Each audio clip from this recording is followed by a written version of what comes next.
Bienvenue à notre deuxième webinaire, chers participants, tuteurs et surtout notre présentateur d'aujourd'hui, Mostafa Biat, qui nous fera connaître le rôle d'irrigation solaire au Maroc. Avant que Mostafa nous dise plus sur le cas du Maroc, permettez-moi de mentionner quelques détails techniques. Comme vous le savez, vos micros sont mis en silence par défaut. La présentation sera interrompue pour vous donner l'occasion de discuter, de commenter ou de soumettre des questions au présentateur. Dans ce cas, vous devez activer le symbole de main dans les panneaux de contrôle GoToWebinar à côté de votre nom pour indiquer que vous demandez le droit de parole. La modératrice activez enfin votre microphone. Le symbole passe au vert pour indiquer que votre micro est activé. Nous vous rappelons que nous ne disposons que de 90 minutes pour notre webinaire. Si vous n'avez pas l'occasion de vous exprimer oralement, vous pouvez également poser vos questions et commentaires par écrit dans la section questions. Nous répondrons immédiatement à vos questions ou bien ces questions iront sur le forum de notre salle de cours. Ce forum, c'est très important pour le cours. C'est le centre interactif de notre cours et nous considérons que l'effet d'apprentissage de la discussion avec les autres membres du groupe est au moins aussi important que le contenu d'apprentissage lui-même. De plus, un certificat après le cours est seulement possible que vous avez utilisé activement cet forum. Un dernier mot concernant le webinaire, il sera enregistré et sera disponible sous forme de vidéo depuis notre salle de cours dans la section qui s'appelle Discussion. Et voilà, cela dit, je voudrais passer la parole à ma collègue Estelle de l'Université Ostfalia qui va présenter le présentateur d'aujourd'hui, M. Biat. Allez-y, Estelle, s'il vous plaît. Merci bien pour la parole, Dick. Bonjour à tous une fois de plus. Je suis Estelle Kemayu Chamako, je suis titulaire d'un master en hydrologie obtenu à l'Université de Yaoundé 1 au Cameroun et d'un master en gestion de l'eau obtenu ici à l'Université de Ostfalia. Je suis ravie de vous accueillir pour ce deuxième webinaire qui portera sur la promotion du pompage solaire dans les projets d'irrigation dans le cas particulier du Maroc. Et ce webinaire sera donné par Mostafa Biat. Sa présentation sera entrecoupée, comme l'a précédemment mentionné Dick. Il vous sera donné l'occasion de poser des questions, si vous en avez quelques-unes. Et sans plus tarder, je repasse la parole à Mostafa Biat pour sa présentation. Merci.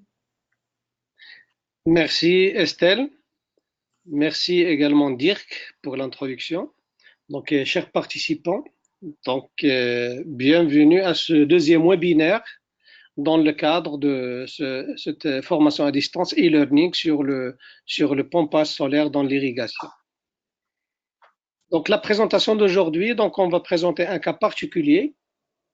Donc, le premier webinaire la semaine dernière, il a été présenté par notre collègue Hans Hartung qui a présenté plus ou moins le développement dans le secteur du pompage solaire. Donc, il a donné quelques nouveautés, quelques nouvelles idées, quelques défis qui sont actuellement sur l'agenda de cette thématique.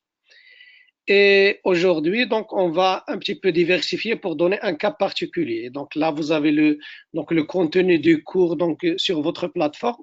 Et l'objet du webinaire, c'est un petit peu de donner des idées nouvelles. Donc, pour compléter un petit peu l'image globale et également apporter un nouveau matériel sur donc le contenu des cours. Donc, pour le cas du Maroc, les projets d'irrigation solaire, ils ont été introduits depuis les années 80 et je vais un petit peu présenter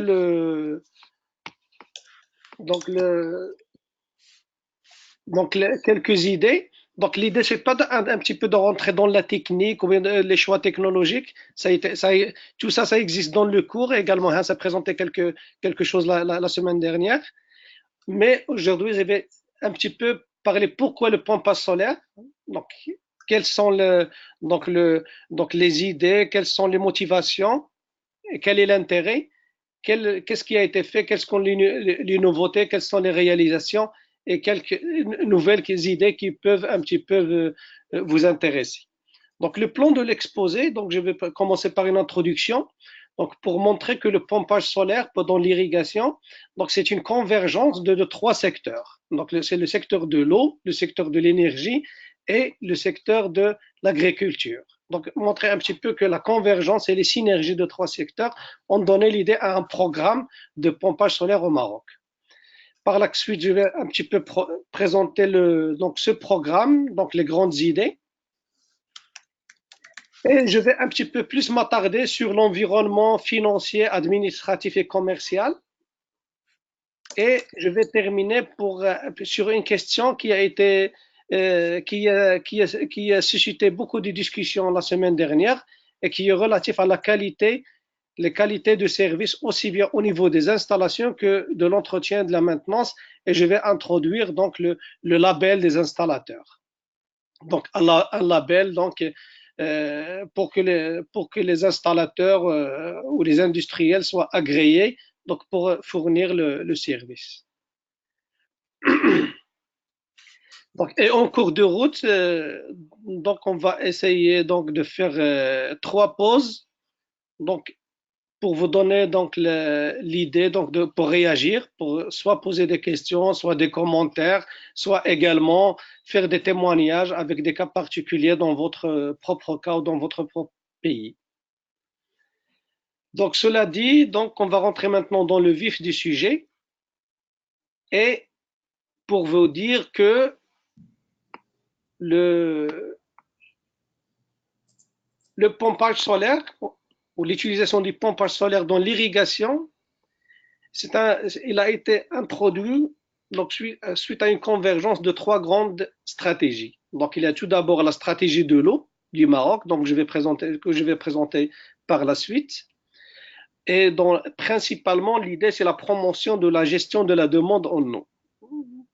Donc, je vais présenter un petit peu les défis pour dire que le Maroc, il a passé dans son histoire, dans la gestion d'une politique de l'offre à une politique de la demande.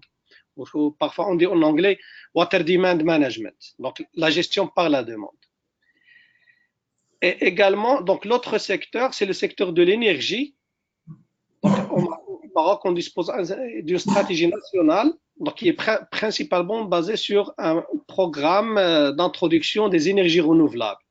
Donc, et c'est également qui est basé sur l'introduction du solaire, également de l'éolien et également de l'énergie hydroélectrique, mais je vais me focaliser sur la partie solaire. Et le troisième secteur, c'est le secteur de l'agriculture. Et donc la stratégie du Maroc dans l'agriculture, c'est au Maroc on appelle communément le plan Maroc vert. Le plan Maroc vert, donc c'est la stratégie marocaine dans le secteur de l'agriculture qui a été initiée en 2008. Donc il y a plusieurs dimensions et je vais m'intéresser à la dimension qui s'intéresse à la gestion de l'eau dans l'irrigation avec une partie de ce programme-là, de ce plan Maroc vert qui s'intéresse à l'économie d'eau.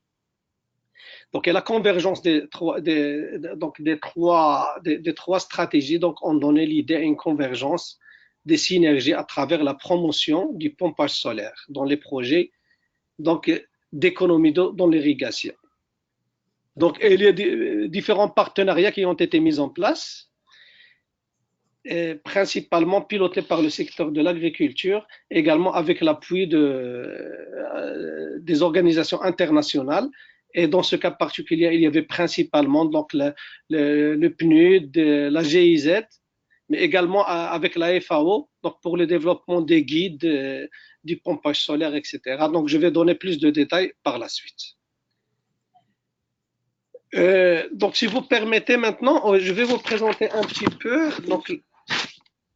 Donc je vais vous présenter. Donc là, c'est ce que j'étais en train de dire. Donc la promotion du pompage solaire. Donc c'est parce que dernièrement, il y a cette notion de nexus qui devient un petit peu de plus en plus prend de la place pour dire que on ne peut pas traiter chaque stratégie à part. La stratégie de l'eau, elle est influencée par d'autres stratégies. La stratégie de l'énergie, la stratégie de l'irrigation, la stratégie touristique, etc. Également, la stratégie de l'agriculture ne peut pas être traitée indépendamment d'autres politiques, les politiques industrielles, la politique économique de façon générale.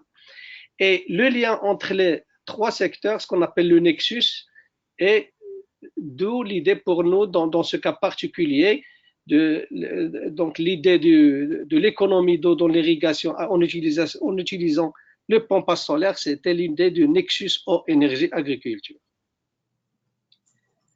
Donc on va commencer par le secteur de l'eau. Également, l'occasion pour vous présenter le Maroc. Donc pour ceux qui ne connaissent pas le Maroc, donc le Maroc il est situé donc tout au nord ouest du continent africain. Donc il est limité par le nord par la mer Méditerranée et l'ouest par l'océan Atlantique.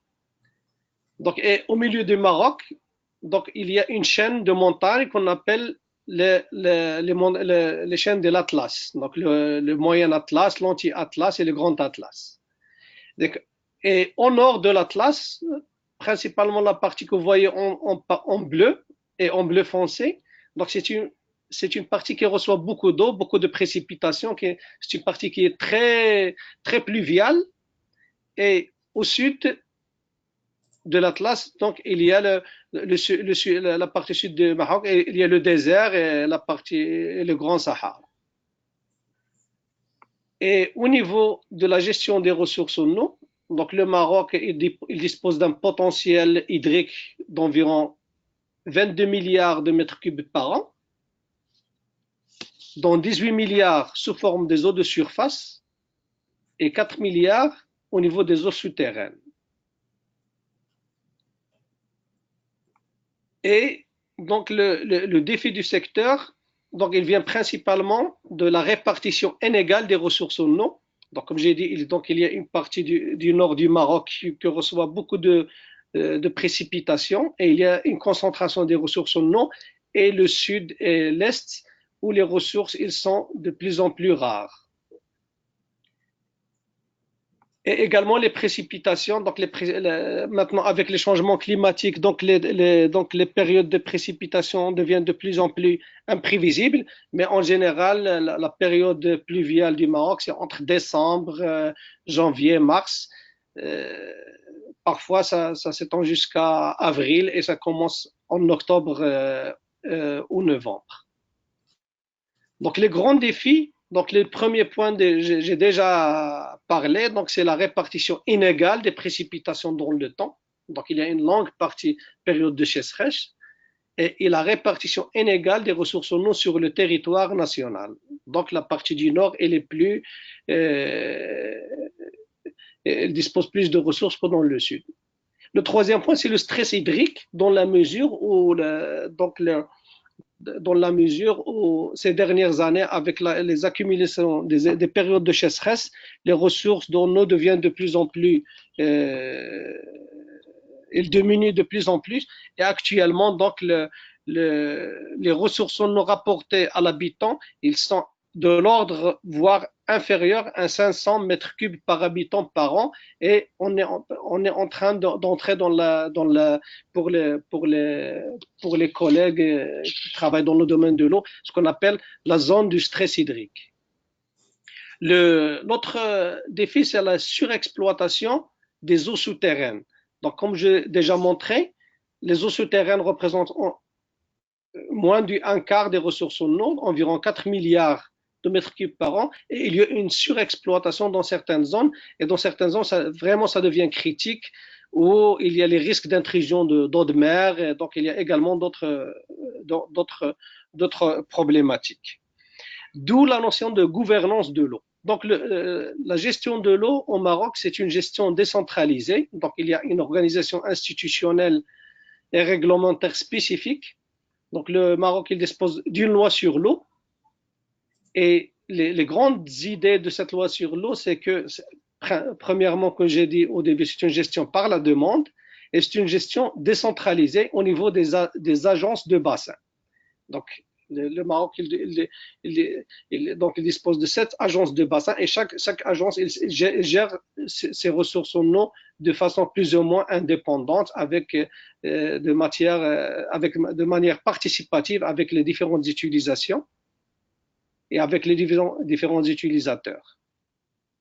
Et en ce qui concerne l'exploitation des ressources en eau souterraines, donc par exemple, les agences de bassin, donc ils ont signé avec tous les exploitants, donc l'exploitation soit pour l'eau potable, soit pour l'irrigation, ils ont signé ce qu'on appelle des contrats de nappe. Des contrats de nappe, et dans certaines régions, ils ont complètement interdit le creusement de nouveaux puits ou de nouveaux forages. Donc, et le Maroc a mis en place une structure, ce qu'on appelle les polices de l'eau, ou bien la police de l'eau. Donc, c'est des personnes, c'est des techniciens, c'est des ingénieurs, c'est des gens également qui ont une compétence en matière de loi et qui tournent et qui sont sur le terrain pour un petit peu appliquer donc les mesures et les textes de la loi sur l'eau. Donc, en matière d'autorisation, mais également en matière de pénalité sur la surexploitation, sur le creusement de nouveaux puits. Et également d'autres orientations du Maroc, donc vu les problématiques de l'eau, il y a le recours aux zones non conventionnelles. Les zones non conventionnelles, donc c'est principalement le dessalement, donc le dessalement de l'eau de mer, donc qui a commencé déjà dans les années 70, les années 80, principalement dans le sud du Maroc, mais actuellement il est en train de se généraliser dans plusieurs régions, donc la région d'Agadir, le dessalement aussi bien pour l'eau potable que pour l'irrigation. Et dans la région de Casablanca, dans la région de Marrakech également. Également, donc la deuxième ressource non conventionnelle, c'est la réutilisation des eaux usées. Au Maroc, donc, il y a un programme national d'assainissement liquide et de réutilisation des eaux usées qui a été mis en place. Donc, il y a beaucoup d'incitation, également la promotion de réutilisation des eaux usées dans les différents usages, aussi bien l'usage agricole que l'irrigation des espaces verts et des golfs, également au niveau de la réutilisation au niveau de l'industrie, principalement l'industrie de phosphate. Le Maroc est parmi les premiers producteurs de phosphate dans le monde. Et le grand défi également, donc ça c'est le cas dans beaucoup de pays, c'est que le secteur de l'agriculture, il consomme plus de 90% des ressources en eau. Donc, et les 10%, c'est principalement donc l'eau potable et l'industrie. Donc, le premier consommateur de l'eau, donc c'est le secteur agricole. Donc là, c'est le défi du secteur de l'eau. Concernant le secteur de l'énergie, donc ce qu'il faut retenir, c'est que le Maroc, c'est un pays qui n'est pas producteur de pétrole. Donc le Maroc ne dispose pas de pétrole, ne dispose pas de gaz naturel. Donc il y a des prospections et des recherches qui ont été lancées, ça fait une dizaine d'années. Donc il y a quelques idées, quelques bonnes good news dans quelques régions, mais jusqu'à présent, le Maroc n'est pas un pays producteur de pétrole ou bien de gaz naturel. Ça veut dire que la facture énergétique du Maroc, elle est très élevée. Le Maroc, il importe son énergie sous forme de pétrole, sous forme de gaz naturel ou gaz butane. Et cette consommation, la consommation donc avec la demande industrielle, la demande pour l'irrigation, il est en constante évolution, mais également le prix de l'énergie qui est un vrai handicap donc pour l'économie marocaine. Donc cette situation n'est pas confortable, aussi bien écologiquement que financièrement. Écologiquement, c'est principalement donc l'utilisation de l'énergie fossile, donc les gaz à effet de serre, la pollution, etc. Mais également sur le plan économique et financier, où il y a une caisse de compensation qui a été faite au Maroc et qui pèse très lourd donc sur le budget de l'État marocain. D'où le Maroc s'est lancé dans les énergies renouvelables, ça fait déjà plusieurs décennies. Donc il a commencé principalement par l'énergie hydroélectrique. Donc il y a beaucoup de production d'énergie hydroélectrique. Et depuis les années 90, donc l'ouverture sur les énergies éoliennes et solaires. Et l'objectif du Maroc, la stratégie du Maroc dans le secteur de l'énergie, donc c'est de passer à 42%. Le mix énergétique du Maroc, qui est principalement donc de l'énergie fossile, pétrole, charbon, gaz naturel, également des énergies renouvelables, donc de porter à 42% la part des énergies renouvelables d'ici 2020. Donc c'était la stratégie qui a été mise initialement. Et il y a 2 ans, donc le Maroc il a été plus ambitieux. Il a dit que l'objectif se passait à 52% en 2030. Ça veut dire que 52% d'énergie produite au Maroc d'ici 2030 sera d'origine renouvelable, donc soit solaire, soit éolien. Donc le Maroc il a mis en place principalement un programme solaire. Donc ce programme solaire il est déjà très avancé. Donc il y a beaucoup de projets, de grands projets d'envergure, aussi bien dans la région de Ouarzazate que de Midelt. Donc avec les différents types de solaire, donc le solaire photovoltaïque, mais également le solaire thermique. Et actuellement, donc, on a atteint donc les 42%. Actuellement, on est à 40%, mais très prochainement, on sera à 42%, comme prévu par la stratégie. Également, le Maroc s'est également engagé dans l'économie d'énergie. Donc, il y a beaucoup de programmes d'efficacité énergétique qui ont été mis en place. Et le programme d'irrigation solaire, en goutte à goutte, également, ça fait partie de cette stratégie. Donc, l'objectif, c'est atteindre l'objectif de 20% d'économie d'énergie en 2030. Également, diminuer le rejet à gaz à effet de serre de plus de 32% à l'horizon de 2030. Et le Maroc est parmi les premiers pays qui sont engagés donc dans la convention des Nations Unies donc pour le litre de gaz à effet de serre. Et pour réaliser tout ça, donc le Maroc a mis en place donc plusieurs réformes et institutionnelles dans le secteur de l'énergie, sur le plan économique, technologique et institutionnel. Par exemple, la mise en place d'une agence donc, qui s'appelle Mazen. Donc Mazen, c'est l'agence marocaine des énergies renouvelables.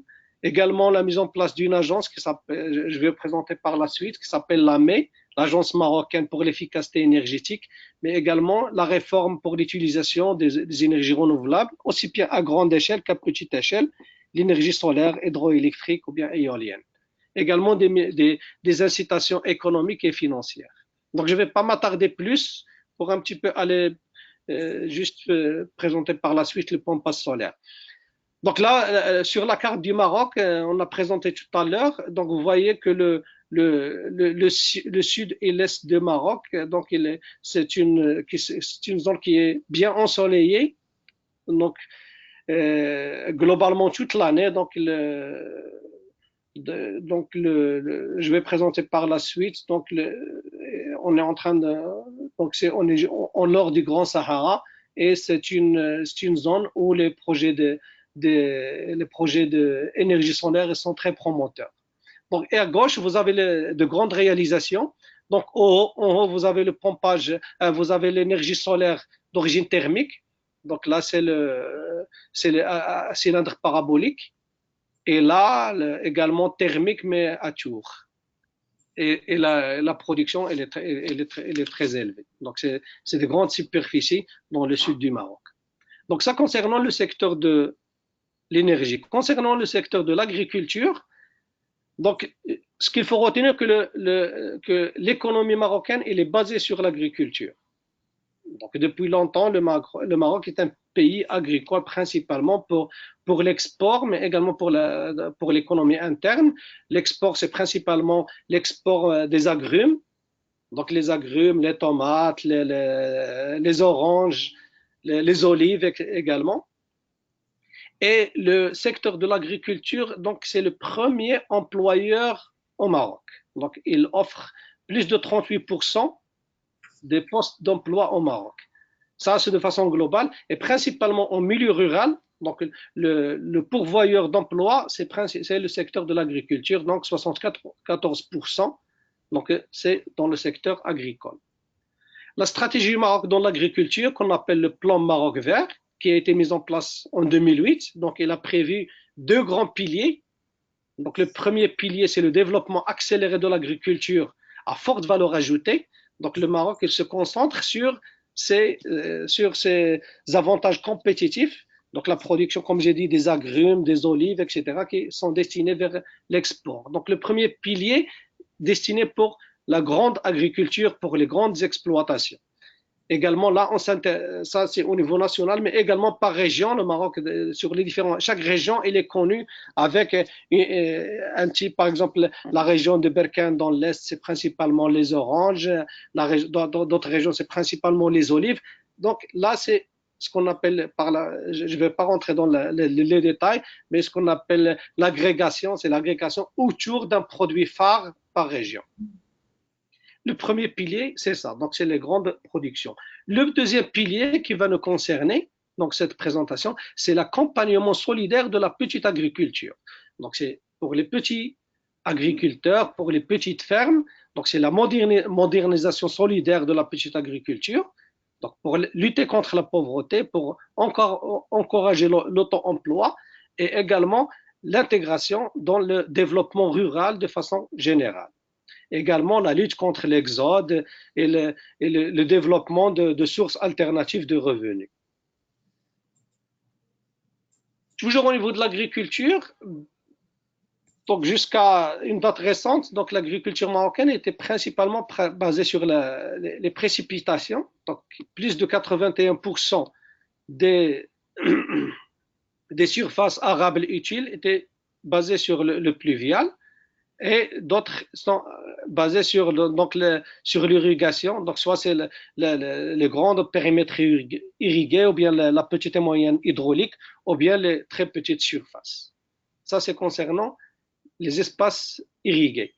Concernant l'économie d'eau, donc le plan Maroc vert, il avait également prévu un programme d'économie d'eau dans l'irrigation, dans la mesure où il avait prévu donc d'atteindre donc une surface de 550 000 hectares de surface où on va utiliser l'irrigation locale en goutte à goutte. Donc jusqu'à 2017, les statistiques dont je dispose, en 2017, on était à 540 000, ça veut dire qu'on est au rendez-vous concernant cet objectif. Donc les trois, maintenant j'ai terminé plus ou moins donc cette première partie. Donc j'ai présenté les 3 secteurs, donc le secteur de l'eau avec ses défis, la stratégie, également les contraintes, le secteur de l'énergie et le secteur de l'agriculture. Et donc la convergence de ces 3 programmes, ils ont donné naissance à un programme national donc du pompage solaire dans l'irrigation. Je ne sais pas si vous avez des questions jusqu'à cette première partie, donc je serai ravi. Si vous avez des commentaires, ou pas obligatoirement des questions, bien des cas spécifiques de votre cas ou de votre pays. Donc, à vous la parole. Donc, je crois, Estelle, on peut voir la liste s'il y a des questions. Oui, effectivement, il y a Abdoulaye Dieng qui nous pose la question de savoir si le dessalement est rentable pour les agriculteurs. Donc, je vais noter les questions, par la suite, je vais répondre. Ok, d'accord.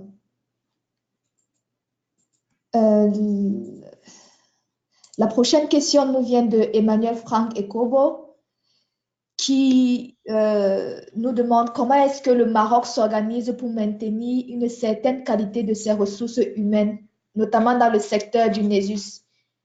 En fait, en clair, Existe-t-il des formations sur mesure? La qualité des ressources humaines. Oui, oui. D'accord, très bien. Il y a d'autres. On peut donner la parole à des. Je, Oui, je, nous avons quelques personnes qui veulent la parole. Estelle, Oui. vous voyez les personnes qui ont activé la symbole de main? Ougar, par exemple, Douro, Tambly, par exemple, Freischemack, par exemple. Vous devez activer le microphone? Oui, c'est fait. Non. je peux gérer ça là? En attendant. Donc, vous êtes sur la liste des participants, Estelle? Oui, déjà. Ok. Vous cliquez sur le symbole de la main. Oui. Encore une fois. Oui. Maintenant, s'il vous plaît, voilà, on a Mamadou Sow qui demande la parole. Vous pouvez donc cliquer sur le micro de l'un des participants et lui donner la main pour parler. Mamadou Sow? Mamadou Sow ou bien Boubacar. Donc là, peut-être, je vais le faire. J'ai déjà. Attendez, s'il vous plaît. Donc, je vais donner la parole à Mamadou Sow. Allez-y, Mamadou. Oui, bonjour monsieur. Je suis très ravi de cette présentation sur l'irrigation, le cas du Maroc. On voit une grande planification. Je voudrais juste vous demander, est-ce que, puisque le Maroc a déjà depuis les années 80 utilise le pompage pour l'irrigation, est-ce qu'on constate par endroit un déficit de recharge des nappes? Et est-ce que cela a des conséquences sur l'écologie, Oui, c'est noté. sur les écosystèmes? Merci, Merci. monsieur. Oui, merci. Boubacar Silla? Ouvrez votre micro, Boubacar. Très bien, allez-y. Bonjour à tout le monde. Bonjour, Boubacar.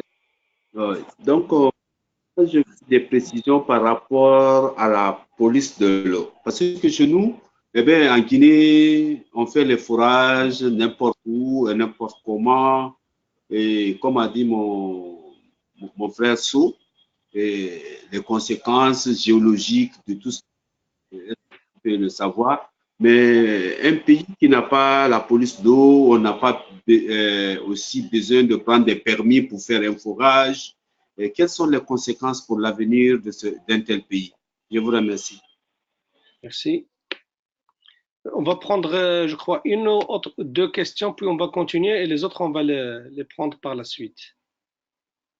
On va prendre Abdou Beye. Abdou, tu peux ouvrir ton micro?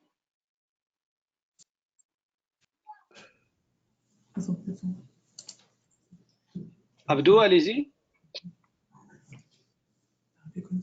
Non. Non, je crois que ça ne marche pas. Je propose de prendre Frasch chez Mac. Oui. Je le fais. Oui. Frasch. Oui, bonjour Moustapha. Bonjour Alors, Faraj. merci pour votre présentation. Moi, juste, je voudrais partager l'expérience tunisienne qui est très identique à l'expérience marocaine. Juste que nous sommes un pays beaucoup plus petit que le Maroc. Et donc, nous disposons juste de 4 milliards de mètres cubes de ressources en eau. Et donc, pratiquement, ce que vous avez présenté, c'est identique à la Tunisie. Donc, on vit aussi le stress hydrique avec moins de 500 mètres cubes par habitant et par an. Et donc, on a tous les programmes que vous avez évoqués là sur la maîtrise de l'énergie et l'économie de l'eau. Et tous les programmes que vous avez présentés, nous, on est en train aussi de les mettre en œuvre. Alors, juste moi, j'ai une petite question. Vous avez évoqué la question de contrat d'ENAP, que je trouve une expérience intéressante au Maroc. Je voudrais juste savoir comment ça fonctionne chez vous et est-ce qu'il y a jusqu'à maintenant une petite évaluation de cette expérience. Donc, merci encore pour votre présentation. Merci, Faraj. Donc, on prend une dernière question, puis on va continuer. On va prendre Doro. Doro Temblé. Allez-y, Doro.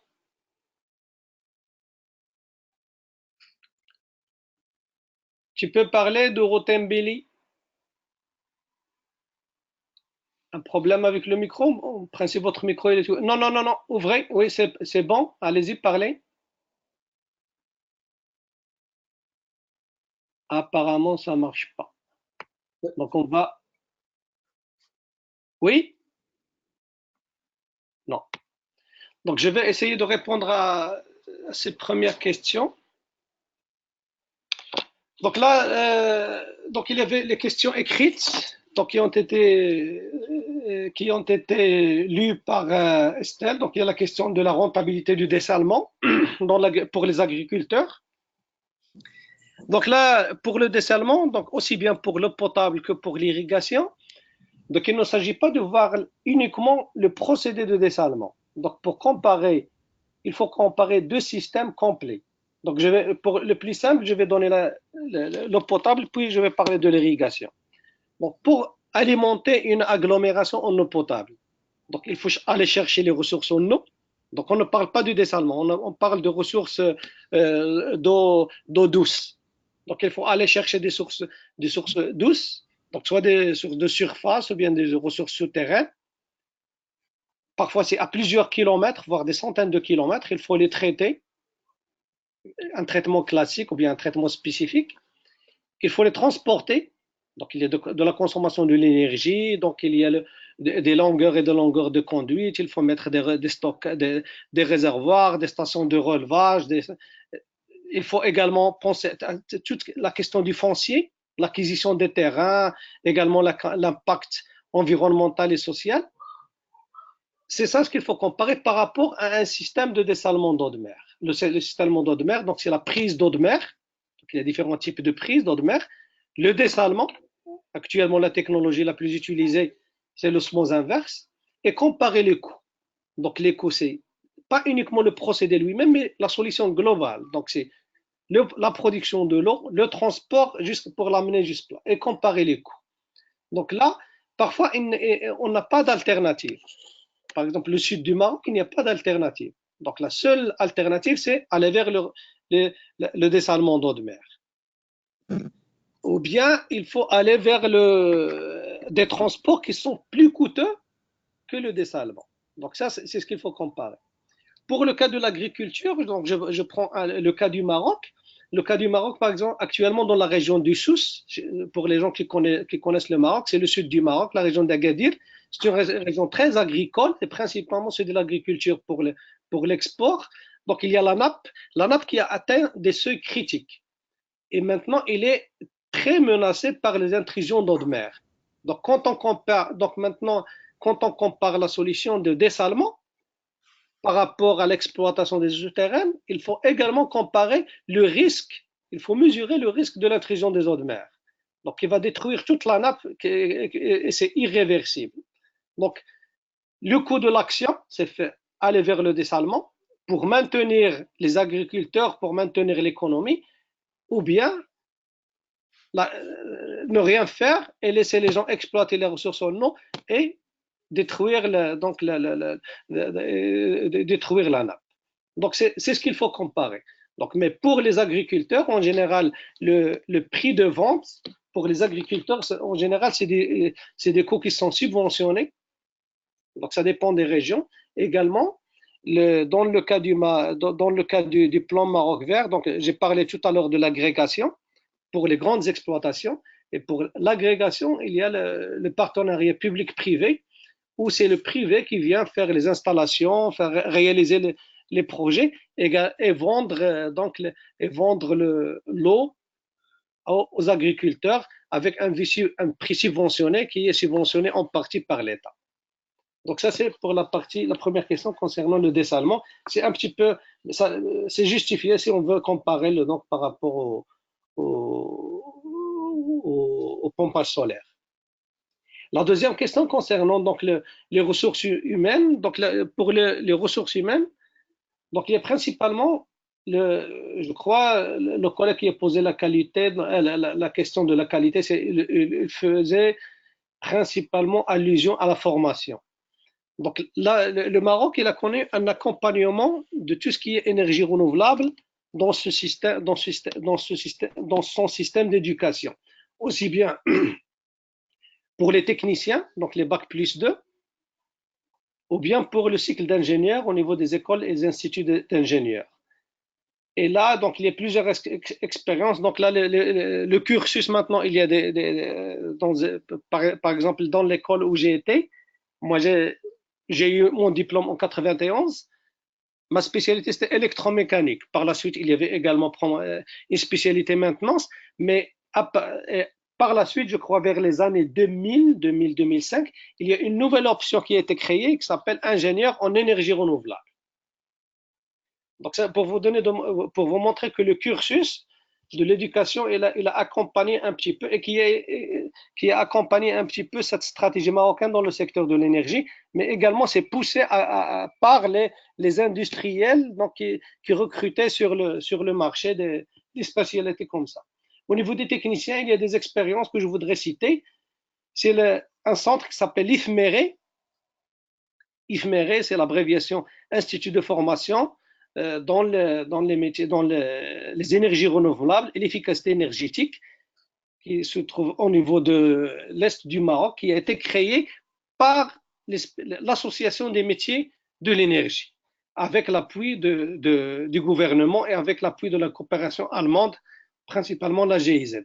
Je crois dire qu'il connaît déjà l'Institut. On a travaillé ensemble sur ça à un certain moment.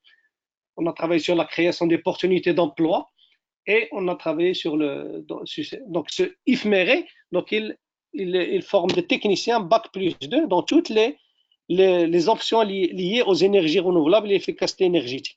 Donc il y a l'option éolienne, énergie éolienne, l'option solaire avec les deux types, photovoltaïque ou thermique.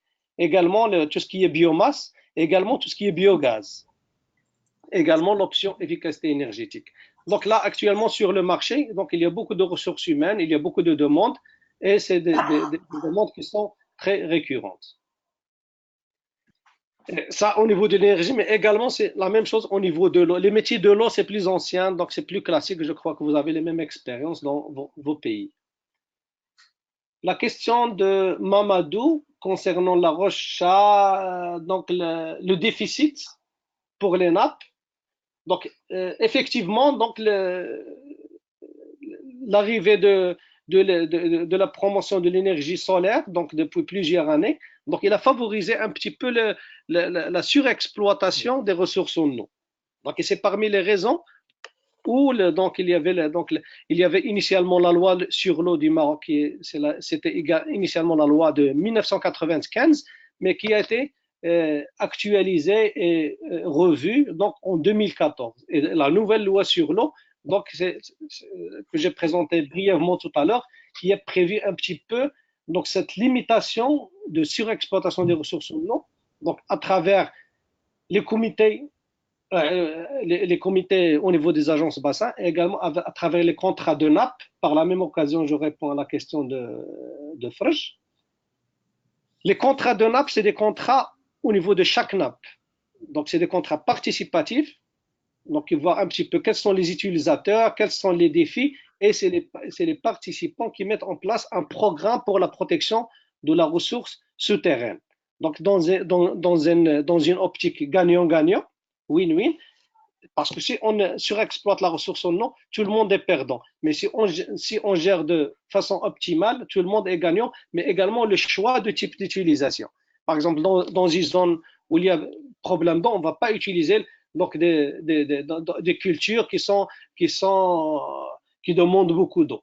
Donc, et le contrat de nappe, pour la réponse d'Afraj, donc c'est des comités au niveau des régions qui sont présidés par les autorités, en général c'est le Wali ou le gouverneur, mais également avec l'agence de bassin qui est responsable de l'eau, mais également avec les différents utilisateurs, donc les agriculteurs, donc à travers les offices en général. Au Maroc également, l'agriculture, c'est également au niveau des régions. Il y a ce qu'on appelle les ORMVA, c'est les offices de remise en valeur agricole qui gèrent donc l'agriculture et l'irrigation au niveau des régions.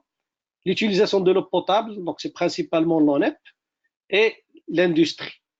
Donc, il y a l'arbitrage du central. Donc, ces comités qui un petit peu suivent donc l'évolution avec différents indicateurs, l'évolution des nappes, le niveau des nappes, le niveau d'exploitation, et chaque année, ils mettent en place les plans d'action donc pour la gestion de la nappe.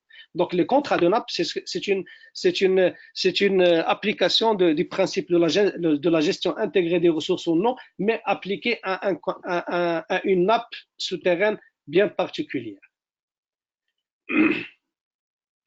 Donc là, dans les régions, pour notre collègue Mamadou, dans les régions donc, où il y avait une surexploitation, bien sûr, donc l'utilisation de l'énergie solaire pour la surexploitation, donc il a causé certains dommages dans certaines régions. Donc, je ne vais pas donner beaucoup plus de détails, mais vous avez raison. Donc, il faut que donc cette promotion du solaire soit accompagnée avec les mesures prévues par la loi sur l'eau. Et également, cette loi sur l'eau, il a prévu de mettre en place une police sur l'eau, ou bien police de l'eau. Les polices de l'eau, c'est comme j'ai dit, c'était initialement des personnes de l'administration de l'hydraulique, ou bien des agences de bassin qui ont eu une formation spécifique donc sur les aspects réglementaires, sur les lois concernant l'eau, donc le domaine hydraulique, public hydraulique, et auquel donc ils ont eu le titre d'agent verbalisateur. Donc ils ont cette force donc de verbaliser, de contrôler, d'émettre des procès-verbaux. Donc qui peuvent aller jusqu'à incriminer donc certaines utilisations et qui sont soumis donc au niveau de la justice donc pour un suivi au niveau de la justice. Mais également pour aller constater les cas de pollution.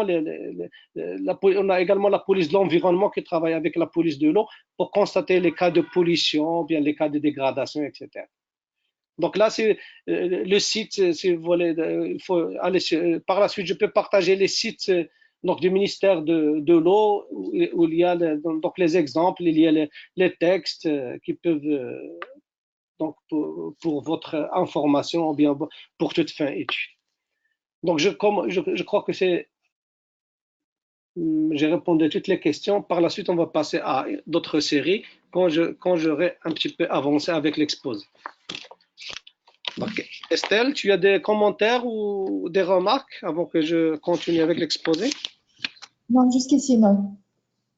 Comment? Jusqu'ici, je n'ai pas de remarques. Ah, très bien, merci. Donc là, je vais... donc là... Donc là, je vais un petit peu présenter le contexte du programme national pour le pompage solaire. Donc, comme j'avais expliqué auparavant, donc le Maroc, c'est un pays qui dispose d'un gisement important d'énergie solaire, donc plus de 3000 heures d'ensoleillement par an, plus de 5 kWh par mètre carré par jour. Donc, c'est très favorable, c'est très rentable en termes d'utilisation de l'énergie solaire, principalement avec maintenant la réduction des prix de l'investissement. L'énergie solaire, donc ça vous l'avez déjà dans le cours, donc c'est une énergie propre et durable, donc qui est encouragée. Également, il y a des fonds internationaux qui peuvent offrir des financements pour ce type d'énergie. Donc, il est compétitif donc, par rapport au système conventionnel, le gasoil ou le butane, principalement pour le cas du Maroc, parce que j'ai dit comme le Maroc, il exporte toute son énergie sous forme de pétrole, sous forme de gaz naturel ou sous forme de charbon. Donc, il n'est pas producteur d'énergie. Et c'est une énergie qui a un faible coût d'exploitation et de maintenance, maintenant même au niveau de l'investissement, avec l'évolution donc de la recherche et développement dans ce domaine-là. Donc le Maroc, ces dernières années, principalement la dernière décennie, donc il a connu une croissance très importante donc au niveau de l'utilisation de l'énergie solaire pour les choix technologiques, donc la maîtrise de la technologie pour la baisse des coûts et la production de l'énergie électrique et l'énergie solaire, électrique d'origine solaire. Le gasoil et le butane, donc jusqu'à aujourd'hui, donc pour certaines utilisations, ils sont subventionnés par l'État avec ce qu'on appelle la caisse de compensation, donc une caisse de compensation qui pèse très lourd sur le budget général de l'État. Et maintenant, ils sont de plus ou moins essayer de l'éliminer dans l'irrigation ou avec le recours au solaire. Donc, ces éléments de contexte donc, ont été à l'origine de pousser un programme de l'utilisation de l'énergie solaire photovoltaïque pour l'irrigation, principalement dans les petites et moyennes exploitations agricoles, donc dans différentes régions du Maroc et avec le programme solaire, le programme de pompage solaire au niveau national. Donc le partenariat, c'est un partenariat qui a été mis en place donc à travers plusieurs entités et également avec l'appui d'institutions internationales. Donc ce partenariat pour la promotion du pompage solaire dans les projets d'économie d'eau en irrigation. Donc l'objectif c'était d'instaurer un cadre de partenariat pour la mise en œuvre d'un programme avec plusieurs dimensions. Et avec une réforme institutionnelle, réglementaire, également une promotion technologique. Donc à travers l'octroi d'aides et de subventions financières. Donc initialement, la cible c'était environ 100 000 hectares sur 3 années, une population cible de l'ordre de 20 000 exploitations. Donc, comme j'ai dit, principalement les petites et moyennes exploitations.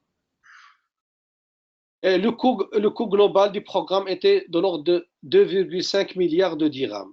Donc, pour votre information, 10 dirhams, c'est de l'ordre de 1 euro. Donc là, ça veut dire que c'est de l'ordre de 250 millions d'euros.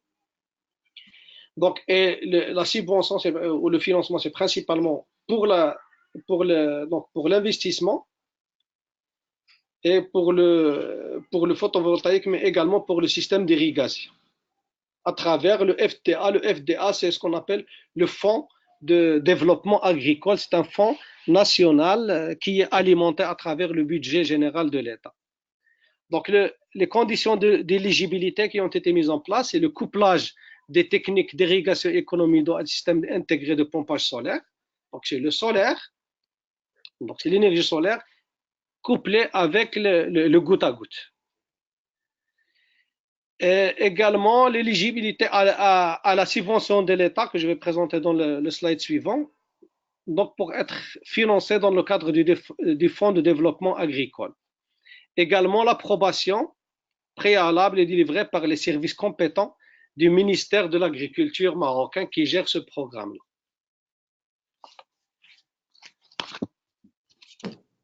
Donc, quelles sont les incitations qui ont été mises en place? Donc, j'essaie un petit peu d'aller vers les choses les plus importantes qui peuvent un petit peu vous intéresser.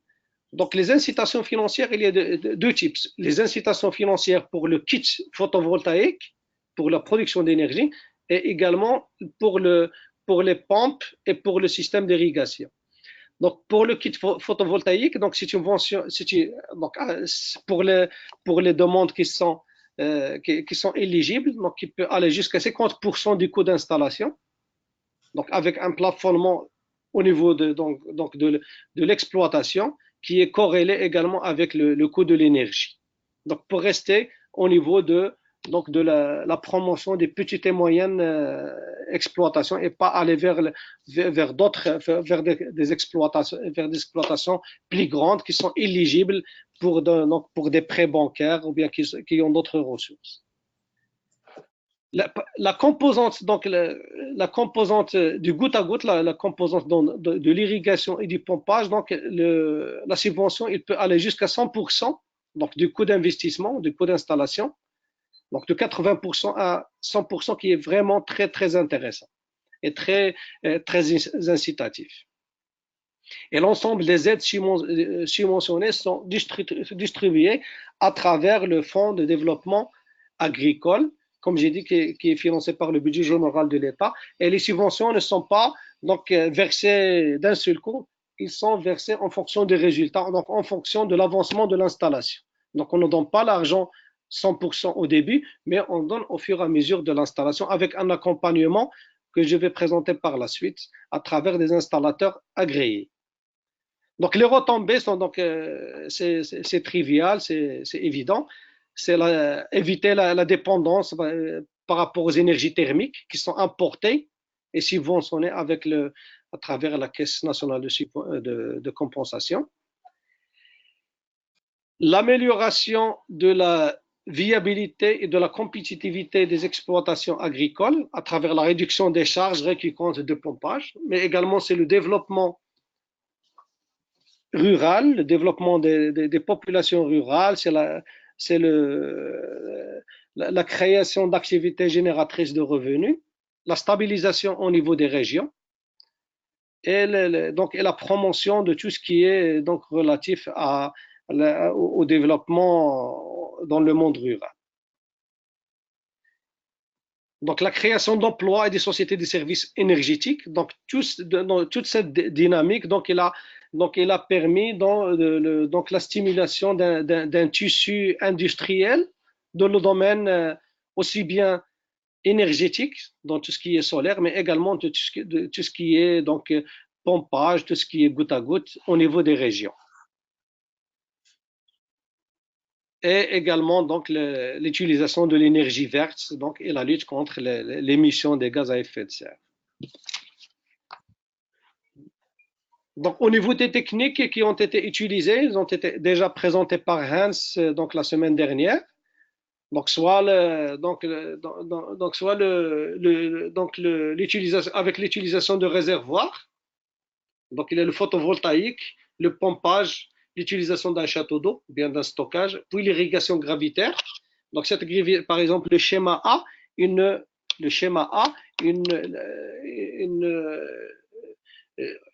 avec l'irrigation superficielle, il ne profite pas de la subvention de l'État. Par contre, le schéma B ou bien le schéma C, il profite donc de la subvention parce qu'on utilise à la fois l'énergie solaire, mais on utilise également le système d'économie d'eau avec l'irrigation goutte à goutte. Donc, soit avec l'utilisation de réservoirs ou bien sans utilisation de réservoirs d'eau. Donc, également, donc, le marché marocain, donc le tissu industriel, donc il répond à cette dynamique à travers deux solutions. Donc, soit la solution complète, avec la pose donc, du système photovoltaïque, avec le contrôleur, avec les pompes, avec les accessoires de contrôle. Et le client, il bénéficie de garanties de résultats solaires en termes de débit journalier, d'installation, etc. Ou bien la solution avec un système de pompage existant, donc, et l'installateur il vient poser donc, le système photovoltaïque.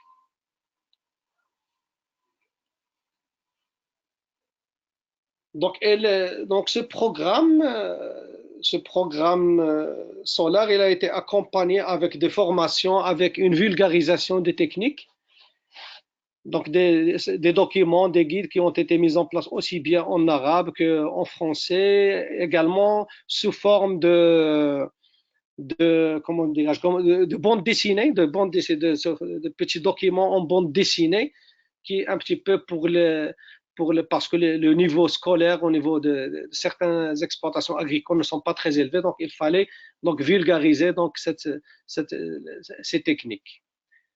Donc par la suite, je peux partager donc certains documents, donc aussi bien en arabe qu'en français pour les collègues ou les participants qui sont intéressés.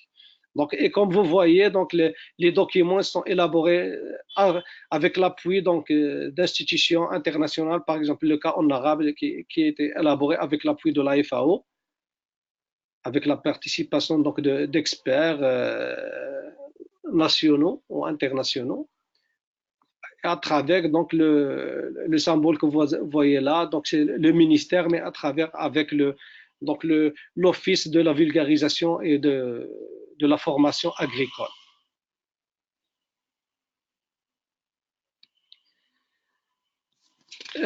Donc tout ça, comme j'ai dit, donc il a été accompagné avec des réformes, pour mettre en place un environnement donc à même de favoriser la promotion, et avec des mesures d'accompagnement donc pour assurer donc la réussite de ce nexus eau, énergie, agriculture. Donc, pour les installateurs, comme j'ai dit, il y a un tissu industriel qui a été développé, qui a été créé, qui a été mis en place, qui a suivi un petit peu cette dynamique. Mais pour assurer la qualité du service, donc les industriels, l'association des industriels, il a mis en place un label de qualité, donc pour les installateurs que je vais présenter par la suite, qui s'appelle le TAQA Pro. Donc pour les installateurs de pompage solaire. Donc pour assurer aussi bien la qualité de l'installation que par la suite la qualité du service après-vente. Donc c'est très important aussi bien pour l'installateur que pour l'exploitant. Donc les installateurs doivent disposer d'un minimum de connaissances et de qualité pour aussi bien pour l'intervention, la première intervention pour la pose, mais également l'intervention en cas de panne. Pour l'environnement également, comme j'ai dit, c'est un partenariat avec plusieurs institutions, administrations centrales et régionales, donc qui touchent aux trois domaines, soit le domaine de l'eau, le domaine de l'irrigation et l'agriculture, le domaine de l'énergie. Donc le programme il est piloté par le ministère de l'Agriculture, à travers les offices au niveau des régions, les ORMVA, c'est les offices de remise en valeur agricole au niveau des régions, mais également avec les partenaires pour l'énergie et pour l'eau, et également avec l'appui d'institutions internationales. Concernant le financement, donc afin de généraliser l'intégration des pompages solaires, donc il y a des mesures incitatives qui ont été mises en place, principalement pour l'investissement, pour les petites et moyennes exploitations, et des outils qui ont été mis en place pour l'encouragement, que je vais présenter dans le slide suivant, donc qui est celui-là. Donc il y a différentes formules qui ont été mises en place, différentes expériences. Il y a d'autres, donc je me suis limité à ça. Donc, et là, ça dépend de la nature de l'exploitation, aussi bien au niveau de la dimension, aussi bien que l'aspect du foncier, la nature du foncier, ou la nature de l'exploitation. Donc, pour les agriculteurs individuels, qui ont un titre foncier, ou bien des entreprises qui se groupent, la loi marocaine, ils permettent à certaines personnes de se grouper, se forment ce qu'on appelle les GIE, le groupement d'intérêt économique. Ce forme d'association, c'est pas vraiment une entreprise, une société, mais c'est un groupement d'intérêt économique similaire à une association, mais qui ont un but lucratif, qui fonctionne plus ou moins à la fois comme une association, mais également comme une entreprise. Donc, il y a les banques qui proposent différents types de produits financiers et d'accompagnement, aussi bien pour la filière agricole que pour la filière donc énergie, irrigation, avec des taux d'intérêt qui sont de l'ordre de 5%. Donc, par exemple, le Crédit Agricole du Maroc, donc c'est parmi les plus grandes banques dans le domaine agricole qui s'appelle Crédit Agricole Marocain. Il y a un programme qui s'appelle Sakia. Sakia en arabe, ça veut dire canal d'irrigation. Sakia solaire, qui offre un financement pour le pompage solaire. Il y a le Crédit Vert, qui est disponible au niveau de la BMCI. BMCI, c'est la Banque marocaine de commerce intérieur. Un projet Filahi, Filahi ça veut dire agricole ou bien agriculture, de la Banque populaire marocaine, ou bien EFI Énergie de Tijari Wafa Bank. Donc, il y a différentes banques, il y a différents produits qui existent, qui sont également appuyés avec le gouvernement, avec des contrats programmes avec le gouvernement. Pour les plus ou moins grandes exploitations, donc les entreprises ou bien les groupes d'intérêt économique ou bien les coopératives plus ou moins grandes, il y a des subventions de 10% qui sont allouées à travers la ligne de financement Morcef. Morcef, c'est une ligne de crédit qui a été appuyée à travers des bailleurs de fonds internationaux, principalement avec l'Agence française de développement. Donc Morcef, c'est un programme qui a été mis en place sur plusieurs années, donc pour accompagner donc ce programme marocain. Également, il y a les petits agriculteurs individuels qui n'ont pas de titre foncier. Donc le titre foncier, c'est principalement pour la garantie, etc. Mais pour ceux qui n'ont pas un titre foncier, également, il y a des produits donc au niveau des banques, au niveau également des sociétés de microcrédit qui sont allouées. Donc là, c'est principalement concernant le financement. Donc là, j'ai présenté un petit peu en bref donc le programme du pompage solaire dans l'irrigation au niveau national. Donc donc les objectifs, le fonctionnement, également l'accompagnement au niveau administratif, institutionnel et financier. Est-ce qu'il y a des commentaires ou des questions? Donc on va prendre 5-10 minutes avant à la dernière partie. Donc la dernière partie, donc pour que la question du label, la question de qualité de service, je vais la traiter en dernier. Donc il ne faut pas. Donc pour l'instant, s'il y a des questions relatives à la qualité ou le label qualité, donc je vais traiter en dernier. Ok.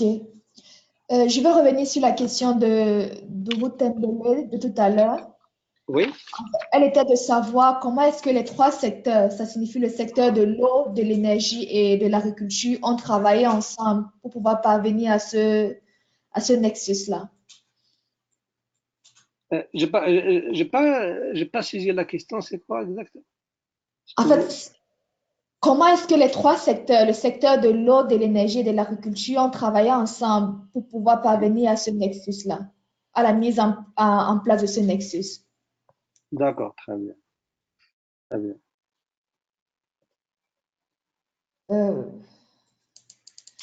Je passe à une autre question, celle de Ouma Touré, qui aimerait savoir quel est le coût de la subvention des matériels et équipements solaires, hormis les coûts d'installation.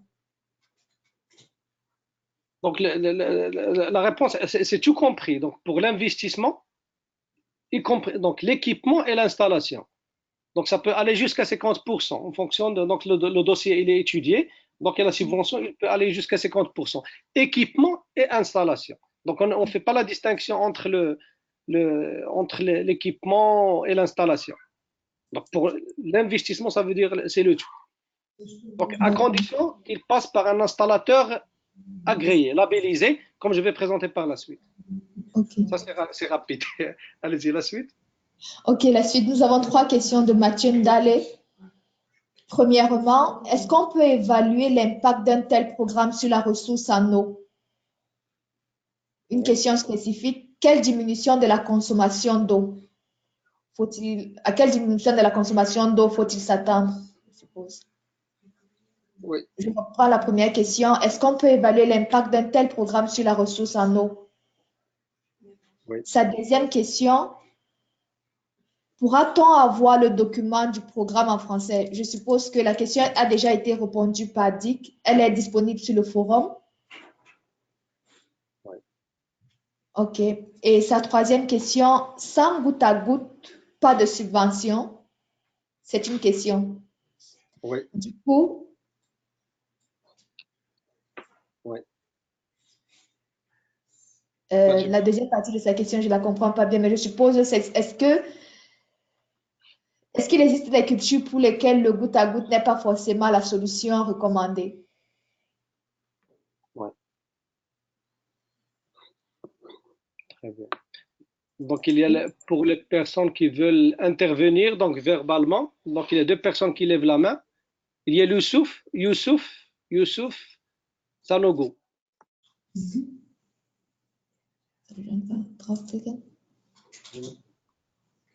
Youssouf, il est parti.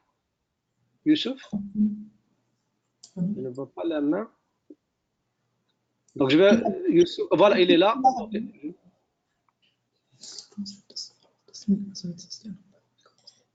Youssouf, Youssouf, maintenant.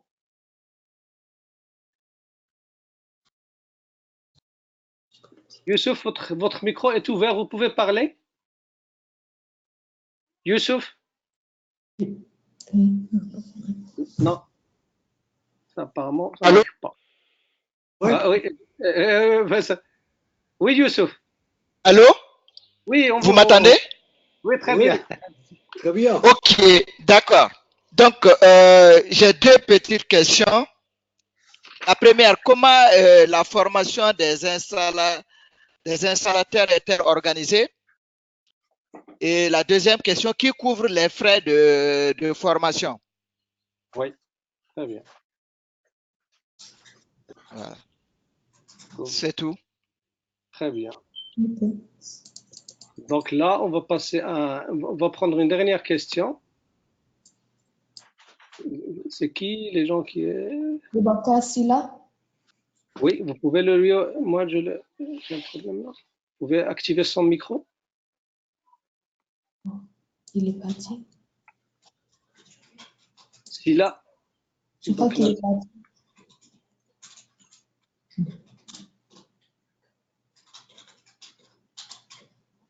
Silla, vous êtes là? Boubacar, activez le. Vous pouvez ouvrir votre micro, Boubacar. Allô? Oui, très bien, vous écoutez maintenant. Donc je crois que vous avez Allô? depuis le premier round. Allô?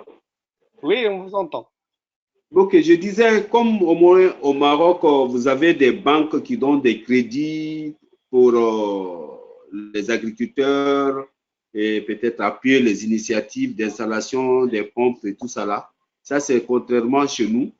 Et nous, les petits producteurs, si nous voulons aujourd'hui avoir des appuis dans ce sens, est-ce qu'aujourd'hui, il y a des partenaires identifiés à travers le monde qui puissent vraiment appuyer certains producteurs au sud du Sahara? C'était ma question.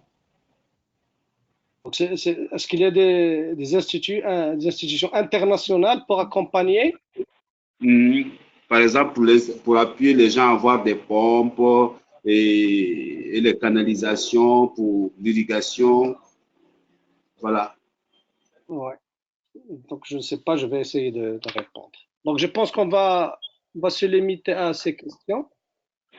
Mm. On va se limiter à ces questions-là pour continuer la dernière partie. Donc là, la question du Nuxus. Donc la question du Nuxus, on a dit que pour comprendre cette question, donc il y a trois stratégies nationales. C'est la stratégie de l'eau, la stratégie d'énergie, la stratégie de l'agriculture. Et donc ils ont un point de convergence. Donc le point de convergence, là où ils se rencontrent, c'est au niveau, par exemple, il y a plusieurs aspects. Donc là, on ne va pas traiter le volet d'eau potable, etc., mais au niveau de l'agriculture. Donc, au niveau du secteur de l'eau, c'est l'économie de l'eau, c'est l'utilisation rationnelle de l'eau.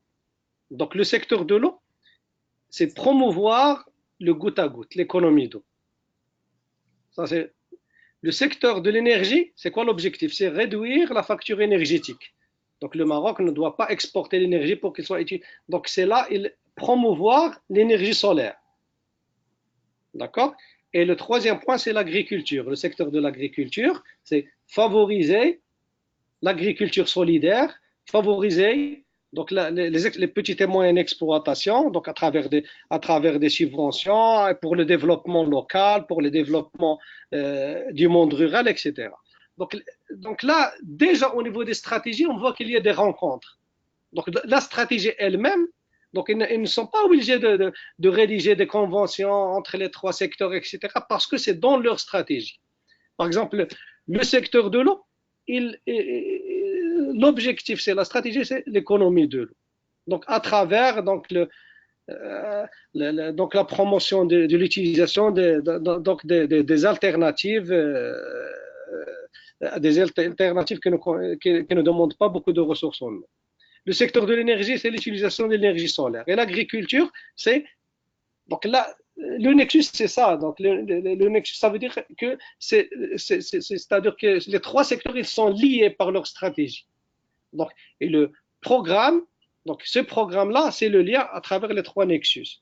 Donc, ils ont un programme qui a été mis en place, un fonds national, le Fonds national de développement agricole, les subventions aussi bien pour le solaire qui sont données à part, et également les subventions pour l'irrigation qui sont données à part.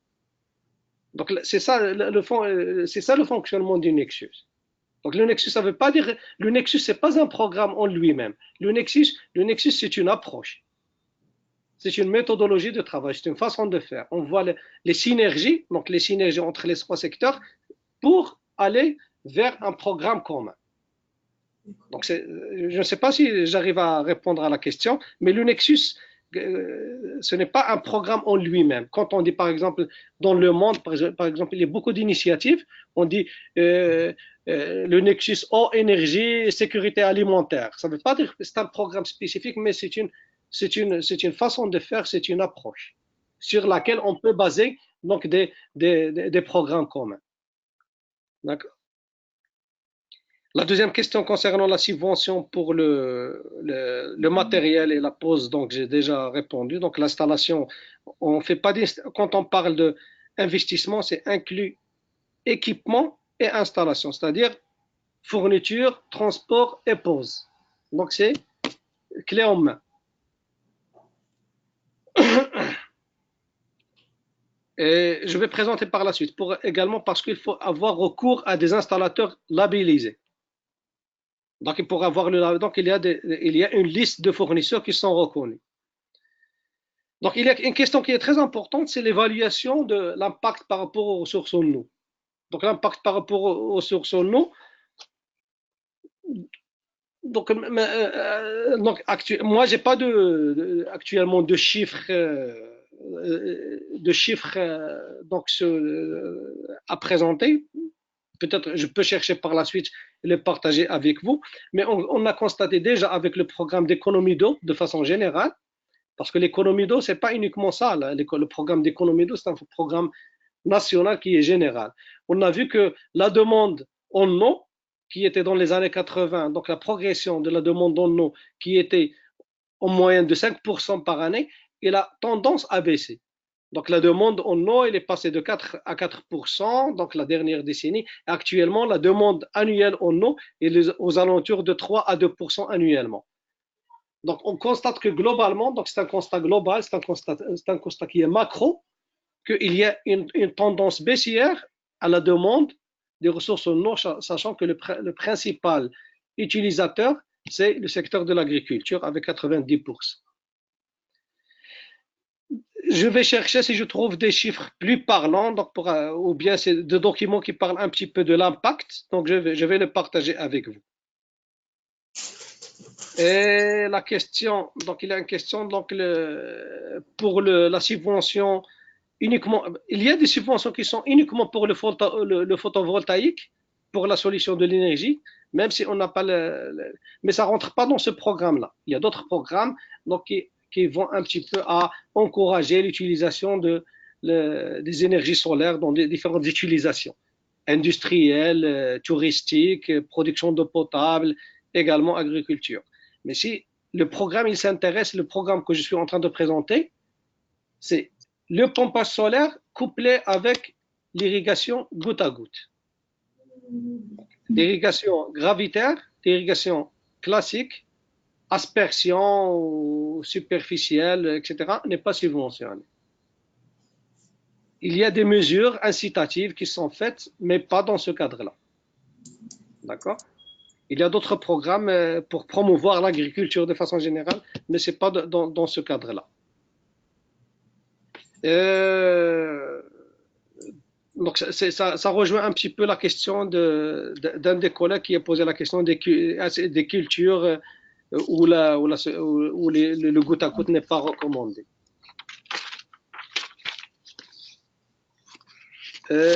Question de formation. Donc pour la formation pour les installateurs, je vais présenter par la suite donc le label Pro, TACA Pro pour les installateurs, et je vais en parler. Et pour la question des crédits des banques, donc le Maroc, comme j'ai dit, donc l'agriculture elle est très importante au niveau du Maroc, donc c'est très importante, donc un pourcentage important au niveau du PIB national, donc le produit intérieur brut, mais également au niveau de la création d'emplois. Donc c'est pour ça qu'il y a beaucoup de programmes, beaucoup d'investissements, beaucoup de subventions qui vont vers d'aide qui vont vers l'agriculture. Même il y a des assurances, par exemple une assurance qui s'appelle Mamda. C'est des assurances en cas de sécheresse, en cas où il n'y a pas eu de récolte, etc. Donc le secteur de l'agriculture il est très important au Maroc. Donc ça assure aussi bien un équilibre économique, macroéconomique global, mais également au niveau de la stabilité, au niveau des régions, au niveau du rural, mais également au niveau de la création d'emplois. Et les années, je voudrais vous donner juste une information. Le programme du gouvernement, par exemple, cette semaine, le gouvernement, donc le Parlement, le gouvernement a présenté la loi de finances pour l'année prochaine, et le Parlement il est en train de discuter la loi de finances. Donc pour l'année prochaine. Et parmi les hypothèses importantes dans la loi de finances pour l'année prochaine, c'est le niveau des précipitations. Est-ce que c'est un niveau qui est haut, moyen ou bas? Donc pour vous dire que l'eau, l'agriculture, elle est très importante, même au niveau des programmes de la loi des finances du Maroc. Et la dernière question concernant est-ce qu'il y a des opérateurs ou des entités ou des institutions internationales donc, qui peuvent un petit peu faire l'appui ou le support, le soutien avec la fourniture d'équipements. Je ne suis pas au courant, je n'ai pas, moi je ne suis pas spécialisé dans le domaine ce domaine bien spécifique, mais il y a des institutions, aussi bien des banques ou bien des agences internationales qui supportent un petit peu les programmes, donc par exemple la coopération allemande, la GIZ ou bien l'Agence française de développement, bien le PNUD, les programmes de la FAO, bien le Fonds alimentaire international, ou bien d'autres types d'associations, à but non lucratif, qui peuvent assurer soit le renforcement de capacité, soit pas directement, je crois pas directement donc la fourniture d'équipements, mais surtout la stimulation du secteur, le partenariat avec des institutions nationales, parce que tous les agences internationales, ils ont leur objectif, c'est la durabilité de leur action. Donc en général, ils cherchent à faire des partenariats avec des institutions nationales, locales, pour assurer la durabilité de leur intervention. Donc, donner uniquement de l'équipement ou de la fourniture et se retirer, je ne pense pas que ça soit la stratégie des agences. J'espère que j'ai répondu à toutes les questions jusqu'à présent.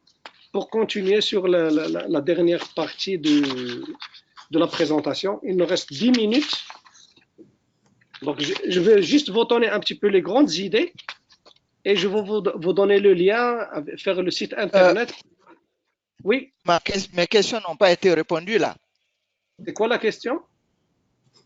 J'ai dit comment la formation des installateurs est-elle organisée et qui couvre les frais de formation? Oui, Youssouf, j'ai répondu Et j'ai pas répondu en même temps. J'ai répondu, j'ai dit que c'est ce que je vais présenter par la suite. C'est vrai que j'ai pas répondu, mais je vais répondre dans la dernière partie de ma présentation. Pour vous dire un petit peu le label, comment il est fait, les installateurs, comment ils sont formés, etc. Et vous donner également le lien vers le site internet pour aller plus dans le détail. D'accord? Donc, la qualité des services, aussi bien au niveau de l'installation que le service après-vente, donc, a été le souci. Donc, il a été longuement discuté la dernière fois avec Hans, la semaine dernière. Là, j'ai voulu vous donner cet exemple du Maroc, donc un petit peu pour vous inspirer et pour vous donner plus de matière pour les collègues qui veulent aller plus dans le détail. Donc, l'objectif, il est double. D'une part, donc pour les utilisateurs, pour les informer sur les points de vigilance au niveau de leur installation photovoltaïque ou bien du pompage solaire et les orienter vers des professionnels du métier. Parce que sur le marché, sur la place, on peut trouver différents types d'installateurs. Mais aller vers les professionnels qui assurent la qualité du service, là, c'est une autre question. Donc, l'objectif, c'est ce programme qui s'appelle TAQA Pro.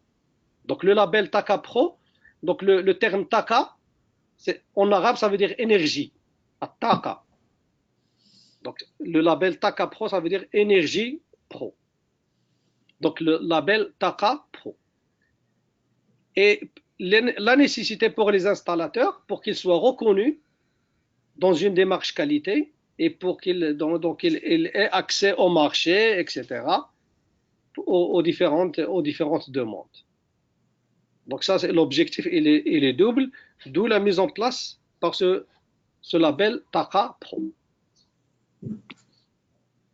Le label TAQA Pro, il faut savoir que c'était l'initiative des spécialistes, des privés, qui s'appelle Amisol. Amisol, c'est une association marocaine des industries solaires et éoliennes.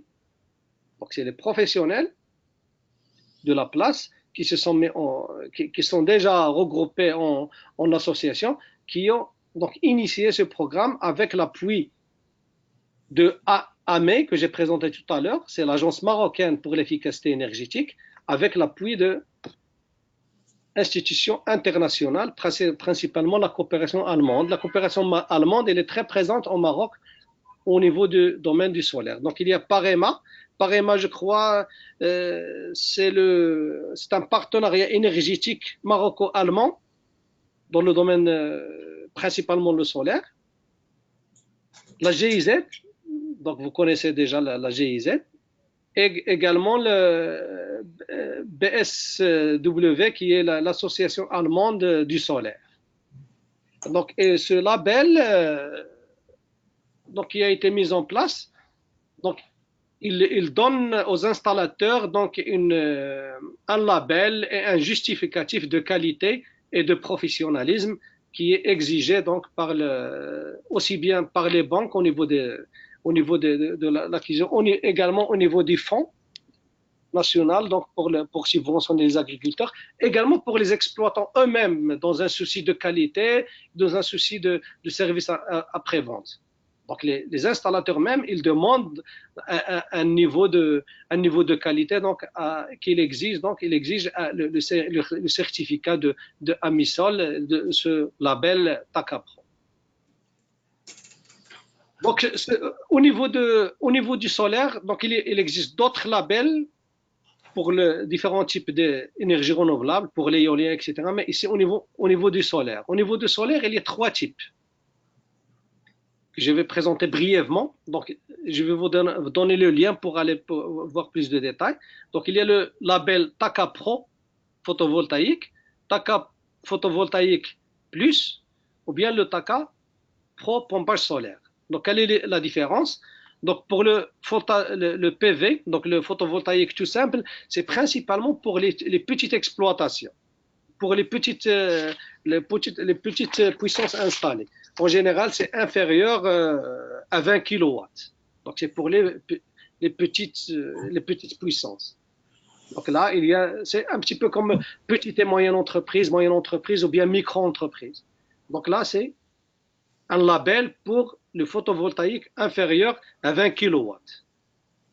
Le label TACA Pro PV+, c'est pour les installations, pour les puissances installées plus importantes. Donc, c'est pour les moyennes exploitations, voire les grandes exploitations, donc qui peut aller du 20 kW jusqu'à 2 MW. Donc, là, on est en train de parler uniquement installation solaire. Donc, c'est les panneaux, les contrôleurs et tout ça. Et le troisième label qui nous intéresse, dans le cadre de cette présentation, c'est le label TACA Pro pompage solaire. Ça comprend aussi bien l'installation photovoltaïque, mais également le système de pompage et d'irrigation. Donc ça, c'est la partie qui nous intéresse, c'est le troisième label, le TACA Pro pompage solaire.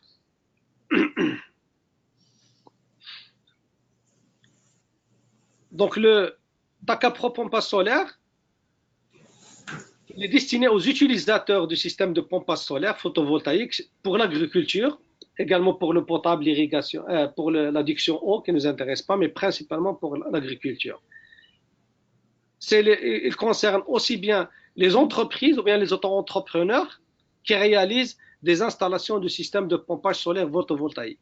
J'ai oublié de vous dire que le label ne s'intéresse pas uniquement aux entreprises, mais également à l'auto-emploi. Parfois, on trouve des personnes individuelles qui ont un titre, des techniciens spécialisés, etc., et qui fonctionnent à titre individuel. Ils peuvent également profiter de ce label. Donc, le label, il s'intéresse aussi bien aux auto-entrepreneurs que petites et moyennes entreprises. Donc, ici, je vais vous trouvez le lien pour ce site, le label TACA Pro, où vous allez trouver donc plus de détails. Donc, il y a une charte, il y a un cahier de charges, il y a tout ce qui est les détails, comment consulter, qu'est-ce qu'il faut consulter, comment se former, comment être formé, comment trouver. Donc, tous les détails sont au niveau du site. Pour le processus, ça va répondre un petit peu à la question de Youssoufou. Donc, le processus de labellisation. Donc, il y a tout d'abord la question de l'éligibilité, soit de l'entreprise, soit de l'auto-entrepreneur. Donc, il doit être éligible. Donc, il y a un certain critère. Il y a une validation de la formation. Donc, il y a un programme de formation qui est mis en place. Donc, il faut aller, donc il faut se documenter, il y a tout le matériel qui est sur place. Également, il faut réussir la formation. Il faut réussir la formation, il faut passer un examen, il faut passer un test et il faut s'engager sur une charte. Donc, le label, c'est une charte qui est donnée et le label, il est donné, ce n'est pas un label qui est éternel, il faut chaque fois le renouveler. Donc, c'est un label pour une durée de 2 ans. Pour une durée de 2 ans, pour le valider, donc pendant les 2 années, il faut être actif, bien sûr, pour pouvoir reconduire il ne faut pas être au chômage pendant 2 ans, il faut avoir de l'expérience et il faut avoir un bon retour d'expérience. Donc, l'entreprise devra déposer un dossier prouvant qu'elle a effectué un nombre minimum d'installations. Donc, il y a un minimum de travail qu'il faut faire pendant ces 2 ans. Et éventuellement, donc, dans la mesure où il n'y a pas un minimum d'expérience qui a été acquis, il faut repasser le test ou bien même repasser la formation. En général, il faut repasser la formation s'il y a des nouveautés sur le marché. La formation, toute la documentation, donc, il est disponible, il est fourni par donc l'association et les formations, ils sont subventionnés. Donc, il faut un engagement des installateurs. Donc, il faut qu'ils s'approprient ce label. Pour qu'ils se l'approprient, il faut qu'il y ait un coût. Donc, ils payent une partie du coût de la formation. Donc, et là, ça dépend des 3 types que j'ai présentés. Donc, Youssoufou, Donc, les trois, donc, soit Pro PV ou bien PV+, ou bien pompage solaire, donc il y a une participation à la formation qui est donnée par l'association marocaine des installateurs du solaire et de l'éolien. Donc, je ne peux pas aller plus parce qu'on est déjà on a déjà passé le temps alloué de 2 minutes. Cependant, je peux prendre quelques questions ou quelques commentaires. Je préfère s'il y a des commentaires plus de questions. J'aimerais également écouter s'il y a des expériences dans la région. Donc, merci pour votre attention. Donc, on prend quelques questions avant de clore ce webinaire. Estelle? Oui. Nous avons une question qui nous vient encore de Emmanuel Franck et Kobo. Et il demande, avez-vous pu mesurer l'impact du label installateur pour le bénéficiaire final avant versus après la mise en place du label? Non, je ne suis pas, comme j'ai dit tout à l'heure, je ne suis pas expert dans ce domaine. J'ai touché quelques aspects, mais j'ai pas toutes les informations. Donc, soit il faut aller sur le site pour aller chercher plus d'informations, soit je vais chercher de mon côté, donc, et partager avec vous ce que je vais trouver. Donc, allez-y. OK. Question suivante. Donc, évaluation du label. C'est noté? Oui, je pense. On a une autre question de Julien, mais je ne la comprends pas bien également. Et quelle incitation aux équipementiers à faire de la qualité? Donc, les équipementiers, donc il y a deux types. Donc, soit les fournisseurs d'équipements, soit les installateurs. Donc, l'incitation, c'est il a du travail sur le marché. On est sur un marché à concurrence. Donc, pour travailler, il faut fournir un service de qualité. Donc, le label, c'est avoir sa place sur le marché. L'incitation, c'est avoir sa place sur le marché, c'est avoir des contrats, c'est de travailler. Donc, c'est ça l'incitation. Donc, c'est pour ça que les gens, ils vont vers ce certificat, se labelliser pour travailler, parce que sinon, c'est les gens donc c'est la concurrence, c'est la loi de la concurrence. Je pense que c'est clair. Oui. Il y a des mains levées pour d'autres questions orales. Je vais prendre Ibrahima. Ibrahima?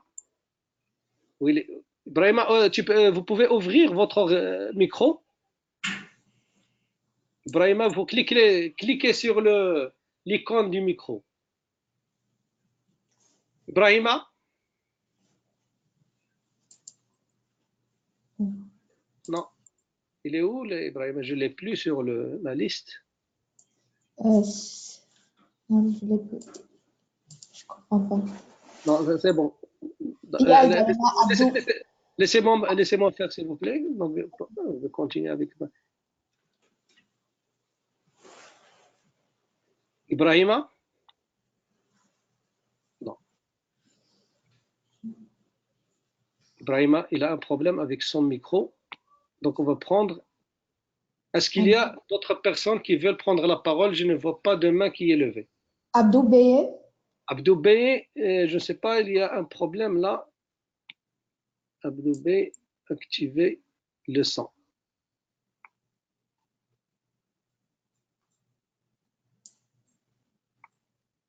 Abdou? Abdou, vous pouvez parler? Il n'est pas sur son écran. On va prendre. Est-ce qu'il y a d'autres questions? Donc, si c'est bon, donc là, il y avait principalement deux questions donc, sur la labellisation. Donc, concernant la dernière question, Estelle, que vous avez lue, concernant quelle est l'incitation, quelle est pour les installateurs, pour les équipementiers, c'est la loi du marché, c'est la concurrence, c'est pour avoir des contrats, pour travailler, etc. Je pense que c'est pour la demande. Abdou? Oui, vous m'entendez? Oui, maintenant c'est bon, allez-y. Ok, très bien. Veuillez m'excuser. Apparemment, je n'avais pas compris comment ça marche là. Il y avait mon Allez-y, micro. allez-y, c'est pas grave, Ouais. c'est pas grave. Voilà. Donc, moi, je voulais venir sur l'expérience concernant la formation. Aujourd'hui, faisons un élément comparatif au niveau du Sénégal. Ici, nous avons pas mal d'installateurs qui sont pas, je dirais pas labellisés, mais qui sont pas du tout en mesure de faire des installations correctes. Donc, est-ce qu'il y a à terme des transferts d'expérience qui ont été prévus dans le cadre de pareils projets comme le TAHA? Comme le projet comme Comme TACA, le TAHA, voilà. le projet, la label TACA. Ouais. Échange d'expérience, c'est-à-dire avec d'autres pays. Voilà, c'est ça, en termes de collaboration. Oui, je pense que c'est tout à fait faisable parce que là, c'est une initiative du secteur privé, c'est une association, c'est une initiative donc c'est l'association des installateurs, donc un petit peu pour organiser le métier, également pour limiter, pour les intrus, beaucoup d'intrus, beaucoup des gens qui ne sont pas qualifiés, etc. Donc pour un petit peu protéger le métier, c'est dans ce domaine. Et je pense qu'il y a possibilité de partir, il y a des possibilités de partenariat avec le secteur privé du Sénégal s'ils sont organisés dans ce domaine, ou bien entre les deux, parce que là, c'est sous la tutelle du ministère, aussi bien du ministère du Commerce et de l'Industrie marocain, mais également sous la tutelle du ministère de l'Énergie. Je pense qu'il peut, c'est possible. Donc, vous rentrez dans le site, vous allez voir un petit peu les coordonnées de la MISOL, donc c'est l'association marocaine, et je pense que c'est possible de coopération, bien d'échange. Mais également avec les institutions internationales, parce que ça a été avec l'appui de la coopération allemande. Je crois que j'ai répondu à cette question. Donc maintenant, on a déjà dépassé le temps alloué, donc je vous remercie vivement pour vos réactions, pour vos questions. Et je remercie également Estelle pour la modération, pour le suivi des questions écrites. J'espère que j'ai répondu à certaines attentes avec la présentation du cas du Maroc. J'espère que ça a été utile et je reste à votre disposition à travers le forum, à travers les collègues avec DIRC ou bien les collègues de l'Université de Westphalia s'il y a des éclaircissements ou des commentaires. Merci beaucoup. Je laisse la parole à Estelle et à Dirk pour clore ce webinaire. Merci beaucoup, Mustapha, pour votre présentation vraiment intéressante sur la promotion du pompage solaire au Maroc. Et je pense que cela nous a donné quelques idées sur comment implémenter ou promouvoir également ce système-là dans certains pays qui ne bénéficient pas encore de cette étendue-là. Nous vous remercions également, chers participants, pour vos interventions vraiment actives. Et n'hésitez vraiment pas à poser vos questions sur le forum si vous en avez encore d'autres. Nous nous ferons un plaisir de vous répondre. Je ne sais pas si Dick a quelque chose à dire avant de clôturer le webinaire d'aujourd'hui. Dick? Oui, merci, Estelle. Merci beaucoup, Estelle. Merci beaucoup, cher Mustapha. Et puis, merci beaucoup pour votre attention, chers participants. Nous n'avons pas pu répondre à toutes les questions, mais la plupart des questions restées sans réponse se trouvent dans le forum où elles peuvent être discutées.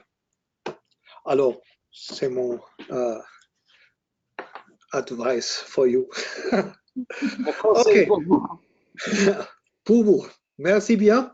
Merci. À tous. Merci bien. Et je vais fermer le webinaire maintenant. Au revoir et à la prochaine. Au revoir. Merci bien.